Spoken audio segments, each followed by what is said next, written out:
دوستو السلام علیکم۔ یہ دانشور اور محقق بھی عظیم شخصیت کے مالک ہوتے ہیں اور اپنے الفاظ اور اقوال میں زمانے کا عکس سامنے رکھ دیتے ہیں۔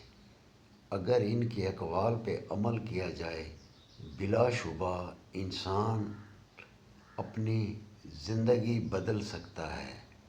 تو اسی طرح بانو قدسیہ کا ایک قول ہے کہ شریک حیات بلا وجہ ناراض نہ رہنے لگے تو سمجھ جائیں کہ اسے ضرورت ہے توجہ اور محبت کی۔